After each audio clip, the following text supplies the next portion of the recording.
So hello everyone and welcome back to my channel. As you all know that in the recent exams we have seen an overflow of chronology based questions. In the recent exams we saw a lot of chronology based questions were being asked, and also before this 18 June exam we saw a lot of the chronology based questions were being asked. We do not know the reason why these types of questions are now being asked in such great numbers. They may be promoting rote learning. They want to know how do you know the dates of the important writers, their chronology, their birth dates, and so on and so forth.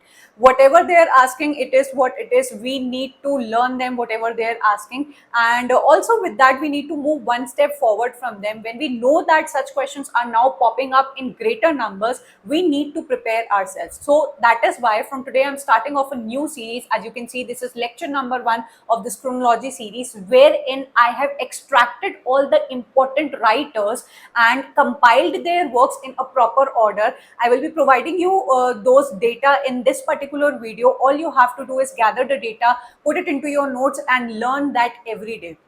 There is no as such trick or something to learn these chronology based questions, because I do not promote these learning some kind of trick to learn something, because it is a double effort. So I will not going to provide you any trick for that. You need to simply just take the data, put it into your notes, and start learning, which is going to of course give you positive results. Before that, I would like to tell you that if you are new on my channel, you should go and check out all my videos on this particular channel, which are completely free for you. I have made so many videos on so many topics that will be very helpful for you if you are going for your exam regarding any English literature exam. You should also go and join my Telegram channel, where you will be getting free polls and free test PYQ series, which will be very helpful for you in any kind of links or any kind of notification that turns up at any odd hour of the day. I provide instantly on my Telegram channel.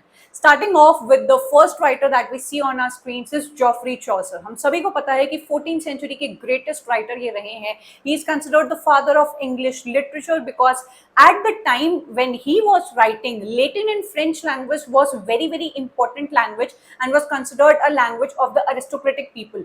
But Geoffrey Chaucer was the one who took English language and told people that if this particular language is used very nicely, it can turn out to give you extremely good works. And we also saw when he published his Canterbury Tales, which was such a hit, and we remember him for this particular work even today. Now you are able to see some works that are in red. Now I won't say कि Geoffrey Chaucer के बस इतने ही works हैं, इनके और भी works हैं, लेकिन कभी उनसे question पूछा नहीं गया है, and कभी भी मतलब those are not your major works. तो यहाँ पे आपको जो chronology दिखाई देगी, the dates that I will be providing you will be only belonging to the major writers and the major works, because it is practically impossible for a child कि already उसके पास इतना कुछ हो learn करने के लिए, then वो आपके major writer के minor works को भी learn करके जाए, which is completely according to me a waste of efforts. So in this video I will be giving you all the major works. बहुत सारे बच्चों का ये question भी मुझसे आया है कि क्या मैम हम लोग को minor writers को touch भी नहीं करना है. So after completing this video I will touch this particular point in the end. अब हम लोग start करेंगे और इसको पढ़ेंगे. Geoffrey Chaucer का जो सबसे पहला वर्क हम लोग को दिखाई देता है, the book of the duchess, 1368 से 1372 के बीच में आता है. अगर आपको 1370s की भी कहीं पे डेट दिखाई देती है तो ये इसकी एक प्रॉपर डेट मानी जाएगी, because we do not know ये इतना पुराना वर्क है कि when it was exactly written and when it got exactly published. But ये इसकी एक प्रॉपर डेट रहेगी जो आप लोग को याद रखनी चाहिए, which is the book of duchess. Now You all must be knowing कि हमारे जो जॉफ्री चॉसर हैं वो इक्लोग्स लिखना पसंद करते हैं, ड्रीम विजन्स लिखना पसंद करते हैं, एलेगोरिकल वर्क्स लिखना पसंद करते हैं. तो इसमें आपको उन सभी का मिक्स देखने को मिलेगा. The house of fame was another work जो आई गेस इन्होंने अपने पेट्रन वगैरह के लिए लिखा था, वाइफ ऑफ लैंकास्टर के लिए, something like that. If you know you should comment down, and यहाँ पे आप कमेंट कर सकते हो. 1379 एंड 1380 के बीच में ये वर्क लिखा गया है. Then we have Anelida and Arcite. एक ऐसी धोखेबाजी की कहानी है यहाँ पर. It is a kind of very long narrative poem जिसके थ्रू यहाँ पे एनिलीडा एंड आर्काइड में से there was one person who ditched his I guess the girlfriend got ditched, and जो इसका बॉयफ्रेंड था Arcite went to some other girl और ditched her for some reason. तो 1370s में आपकी ये पर्टिकुलर जो पोएम है वो पब्लिश होती है. Then we have Parliament of Fowls, which is again a dream vision, a dream allegory, जिसके अंदर आपके एक पर्टिकुलर प्रोटैगनिस्ट का जो ड्रीम होता है उसके थ्रू एक कहानी बताई जाती है. एंड आपको कोई मॉरल देने की या कोई मैसेज देने की कोशिश करती है. सो दिस इज 1380 एंड 1382. ठीक है, इसके बीच में ये आपका वर्क आता है. Then we have Troilus and Criseyde. Again बहुत ही ज्यादा आपकी दुख भरी कहानी है दो लवर्स की, जो उनके साथ जो जो हुआ वो यहाँ पर दिखाता है. This is a very important work comparatively from the others. तो इसकी आपको प्रॉपर डेट जरूर से याद रखनी चाहिए, which is 1385. Then we have the Legend of the Good Woman 1386 to 1388. Again, this is a very important work of Geoffrey Chaucer, जिसके अंदर virtuous women के बारे में बात की जाती है. हिस्ट्री के एग्जाम्पल लेके, फोकलोर के एग्जाम्पल लेके, ओवरऑल इन्होंने कुछ वर्चुअस वुमेन को कंपाइल किया होता है और उन सभी के बारे में इस पर्टिकुलर वर्क में बात की जाती है. Then we have the magnum opus the Canterbury Tales, जो एक आपकी इतनी ब्यूटीफुल लॉन्ग नैरेटिव पोएम है जिसके अंदर आपके 24 पिलग्रिम्स हैं. हर पिलग्रिम को अपनी कुछ नंबर ऑफ कहानियां बतानी होती हैं. ये एक अनफिनिश्ड वर्क है जिसको आपकी जॉफ्री चौसर कभी भी कंप्लीट कर नहीं पाए.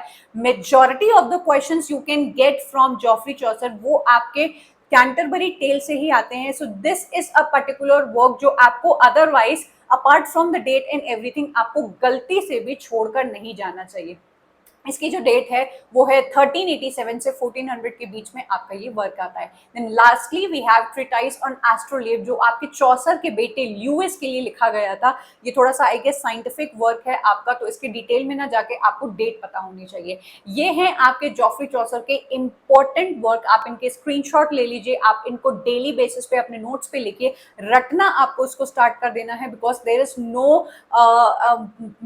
Know if and but in it. क्योंकि अगर आपके एग्जाम में ये क्वेश्चंस पूछे जा रहे हैं, आई वुड हाईली रेकमेंड कि आप लोग इस पे मेहनत करना स्टार्ट कर दो. When we are not aware कि हमारा एग्जाम कब होना है, कितना टाइम बचा है, तो जो भी हमारे पास टाइम है we can utilize in learning all these particular dates. Now अब हम लोग का इससे क्वेश्चन जो पूछा गया है वो आपके सामने आपको यहाँ पे दिखाई देता है.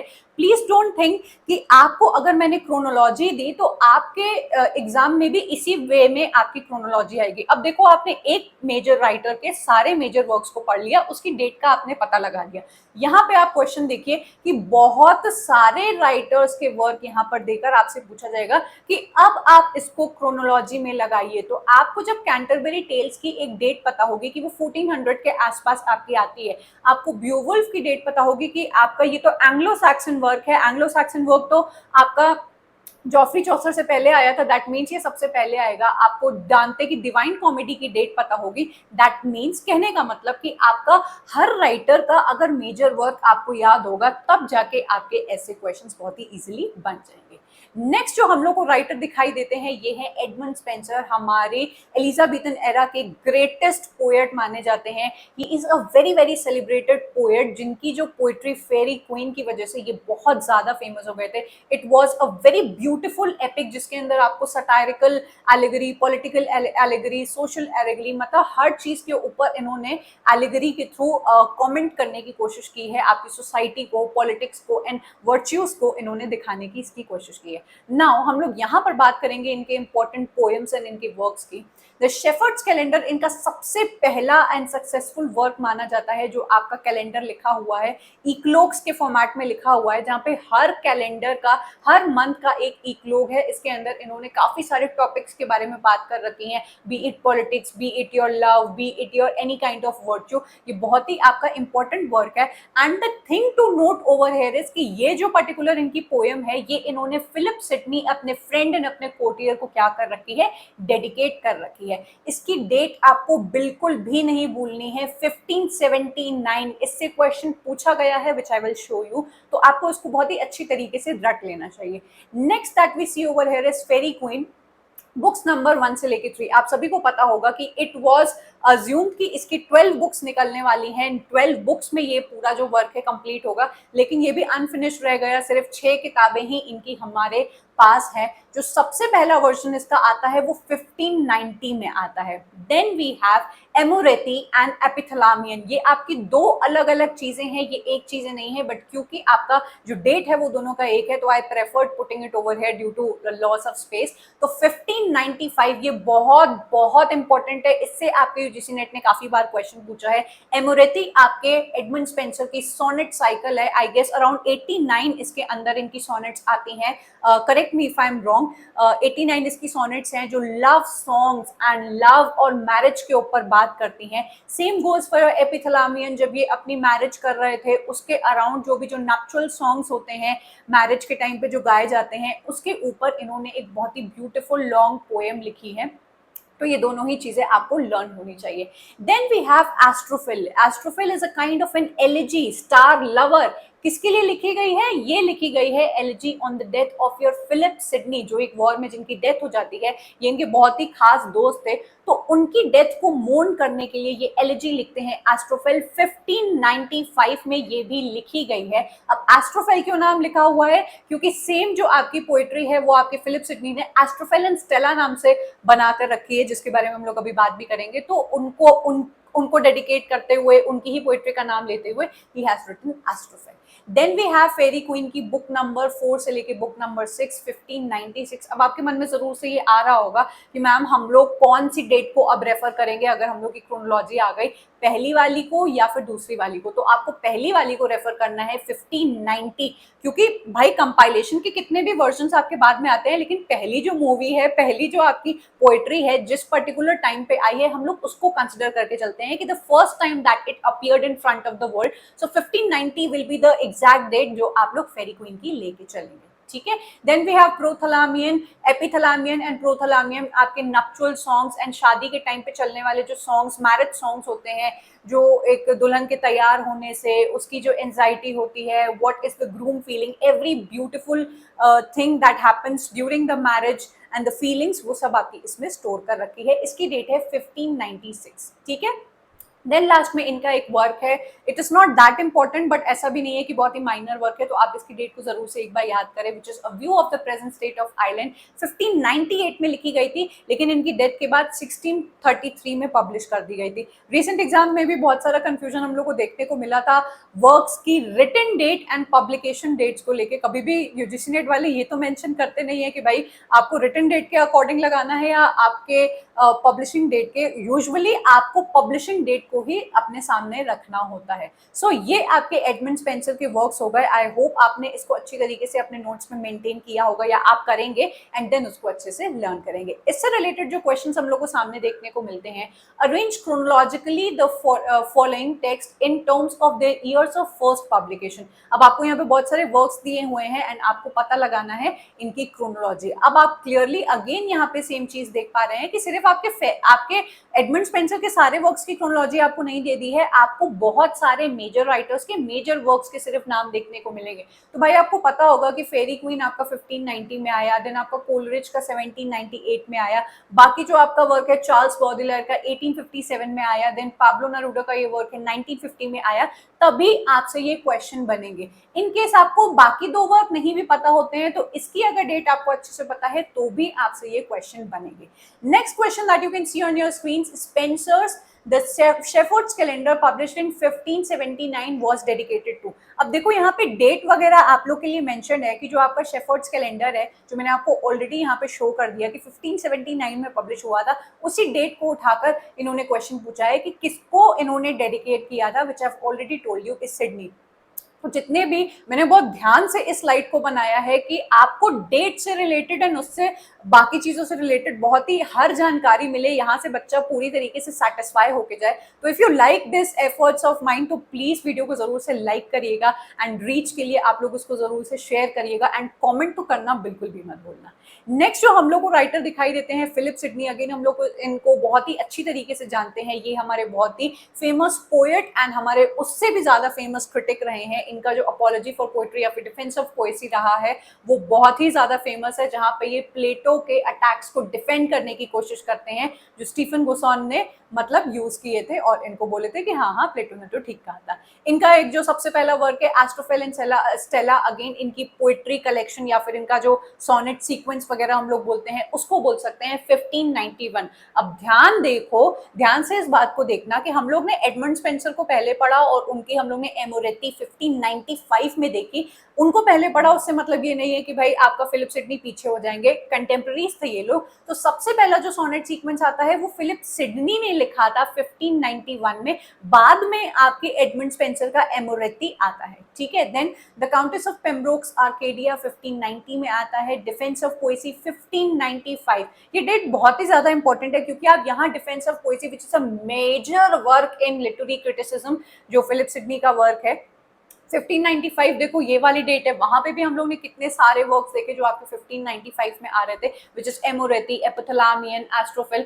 तो आपको ना थोड़ा सा लिटरेचर के स्टूडेंट हो तो चीजों को कनेक्ट करके चलना होगा कि देखो दोनों दोस्त थे, दोनों आपके क्या कहते हैं कोर्टली रोमांसेस एंड आपके ब्यूटीफुल एलेगरीज को लिखा करते थे, ये दोनों एक दूसरे को डेडिकेट भी किया करते थे, वर्क्स भी इन्होंने लिखे हुए हैं। तो अपने दिमाग में ऐसी अगर कहानियां बनाओगे तो आपके लिए बहुत आसान होगा इनकी वर्क्स की डेट को याद रखना, ठीक है। देन वी हैव आर्केडिया, ये देखो ये दो वर्क्स अलग अलग हैं, एक है the Countess of Pembroke's Arcadia and ये सिंपल आर्केडिया आपका अलग वर्क है। इनके ज्यादा वर्क्स हैं नहीं, जो भी हैं आपको इतने ही लिखे हुए हैं।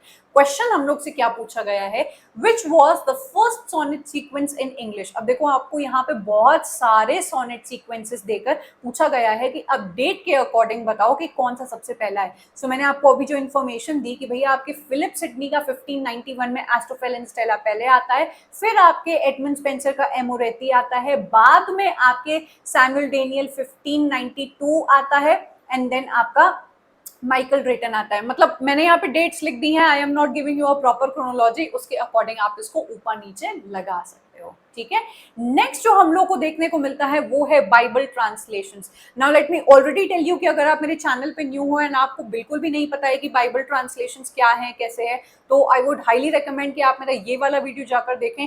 This is such a fruitful video for any of the literature student. आप इंग्लिश लिटरेचर का एग्जाम देते हो, आपने ये वीडियो देख लिया, you are sorted for the Bible translations. एक एक डेट को मैंने कहानी के जरिए इस पर्टिकुलर वीडियो में समझा के रखा है, उसको आप जाके देखें, उसमें माइनर मेजर एक एक क्रोनोलॉजी आपको देखने को मिल जाएगी। यहाँ पे जो आपको दिखाई देता है वो है ओनली मेजर ट्रांसलेशंस जो आपकी बाइबल के किए गए थे, जो आपकी ओल्ड से लेके न्यू में कन्वर्ट होती है। पहले आपकी हेब्रू लैंग्वेज थी, फिर ओल्ड आई, फिर न्यू आई, फिर करंट वर्जन्स जो चल रहे हैं, उसकी एक पूरी क्रोनोलॉजी है जो मैंने ऑलरेडी उसमें कवर कर रखी है। You must go and check that out.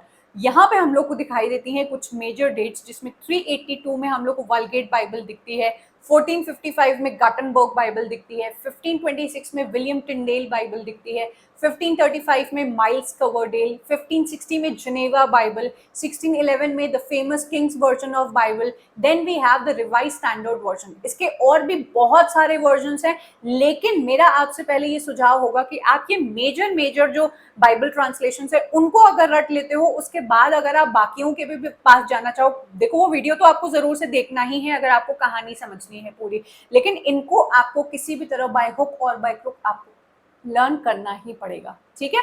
इससे जो क्वेश्चन आया है वो आपके सामने है, बहुत ही सिंपल सा है, सिर्फ रटना है आपको और फिर आपके क्वेश्चंस बनने लगेंगे।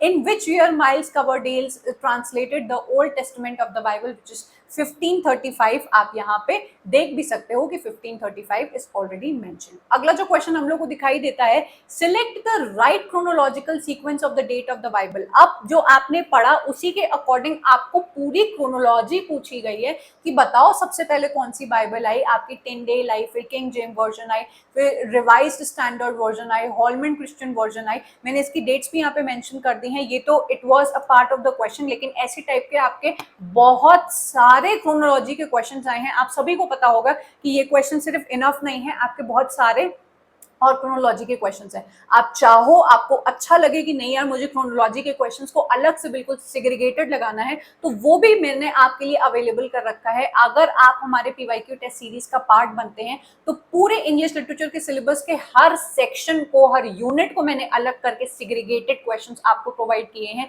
जो आपकी तैयारी करने में आपकी मदद करेगा। इतने सारे क्वेश्चंस को मिसलेनियस लगाने से आपको कभी पता नहीं लगता है कि आपकी तैयारी कितनी अच्छी है या कौन सा सेक्शन आपका स्ट्रॉन्ग है या वीक है। आप किसी भी पर्टिकुलर सेक्शन को उठाइए, उसके क्वेश्चंस लगाइए and then you will know कि उसकी तैयारी कैसी है। आपको बहुत सारे और वर्जन यहाँ पे देखने को मिल जाएंगे कि आपको मैच द फॉलोइंग लगाना है, आपको हु सेड फॉर हुम लगाना है, एंड आपको और भी किसी टाइप का ब्रिटिश लिटरेचर, लिटरेरी थ्योरी, कुछ भी लगाना है, वो आपको सेग्रीगेटेड फॉर्मेट में मिल जाएगा। अगर आपको मेरे पढ़ाने का तरीका अच्छा लगता है तो आप मेरे पेड कोर्सेज को चेकआउट कर सकते हैं। फिलहाल के लिए 2 अवेलेबल हैं जो ऑलरेडी बच्चे पढ़ के खत्म कर चुके हैं and they are demanding for more. आपकी नेक्स्ट मंथ तक आपको literary movements English in India and literary criticism, मेरी पूरी कोशिश है कि मैं आपको एज पेड कोर्सेज प्रोवाइड करा पाऊँ। इसके अलावा आप मेरे यूट्यूब से जुड़े रहेंगे जहाँ पे आपको फ्री में कंटेंट मिलेगा, एंड मेरे टेलीग्राम से आप लोग कनेक्टेड रहिए जहाँ पे आपको किसी भी टाइप की इंफॉर्मेशन या फिर किसी भी टाइप का कंफ्यूजन हो तो यहाँ पे आके आप इसको दूर कर सकते हैं। I would really be grateful to you अगर आप जरूर से मुझे कमेंट करके बताएं कि आपको इस वीडियो में क्या अच्छा लगा, क्या आप और देखना चाहोगे, ताकि आपके और जो वीडियोस होंगे वो उसके अकॉर्डिंग मैं बनाना पसंद करूंगी, आपकी नीड्स को सेटिस्फाई करना पसंद करूंगी। Do let me know what do you think about this video. Up till then I am going to meet you up next in yet another video. Up till then bye and take care.